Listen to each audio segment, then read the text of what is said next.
Hier ist die neue Folge der Ökonomie-Videos.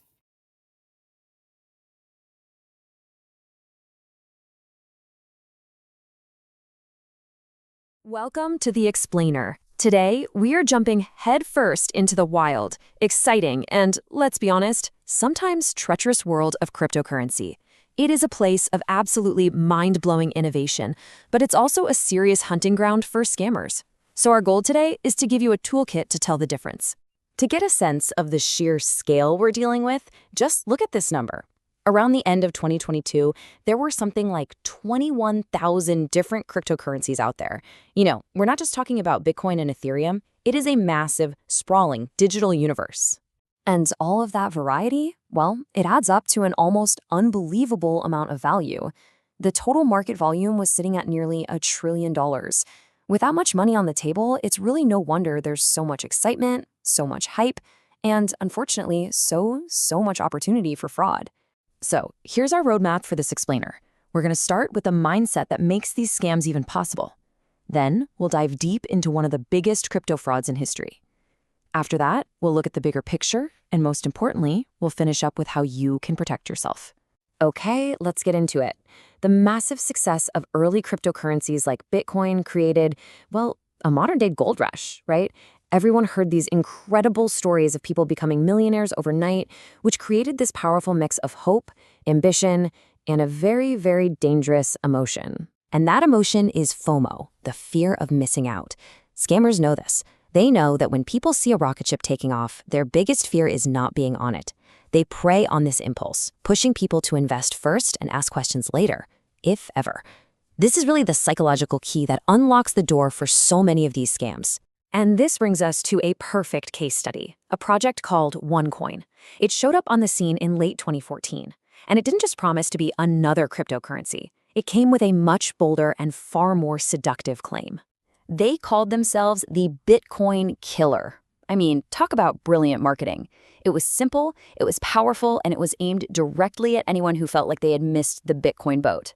The message was crystal clear.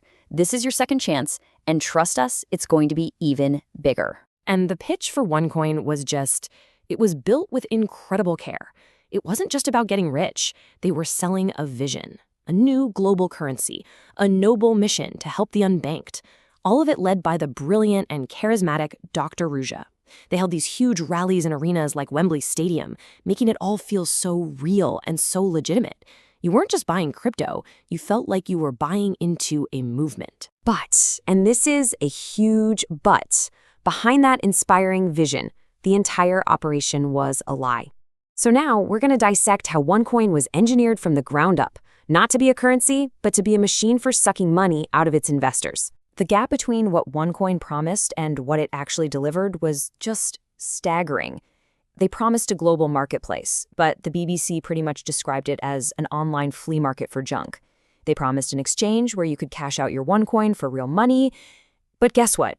It never actually worked. And that soaring value of OneCoin, yeah, that wasn't driven by market demand. The founders just made the numbers up. So what was OneCoin really? It wasn't a cryptocurrency, not at all. It was a classic pyramid scheme. The real business wasn't about using the coin, it was about recruiting new people to buy these so-called education packages. The money from new investors was then used to create the illusion of returns for the earlier ones, right up until the whole thing inevitably collapsed. And the scale of this deception, it is just breathtaking. Before the whole house of cards came tumbling down, OneCoin managed to collect approximately $4 billion from unsuspecting investors all across the globe. Now, it would be comforting to think that OneCoin was just a one-off, a uniquely terrible case. But unfortunately, it was part of a much wider trend, especially during the boom of what we call initial coin offerings, or ICOs. This data from a 2017 study is, well, it's pretty shocking. Take a look at that giant red slice of the chart. It found that a jaw-dropping 81% of ICOs were identified as scams. This wasn't just about projects failing, this was about projects that were designed to be fraudulent from day one. And let's be really, really clear about what scam means here. We're not talking about a good idea that just didn't work out. We're talking about projects where the creators took the money with absolutely zero intention of ever building what they promised. It is deliberate, calculated deception, period. So, with all this danger out there, the obvious question is, how do you stay safe, right? How can you participate in this really innovative space without becoming another statistic?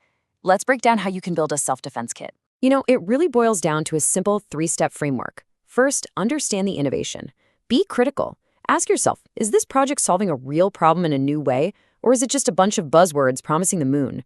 If you can't explain what it does to a friend, that's a huge red flag.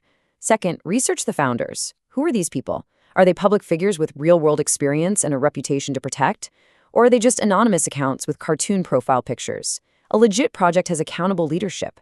And finally, seek independent information. The project's own social media channels do not count as independent. You have to look for analysis from reputable third-party sources that have nothing to gain from you investing.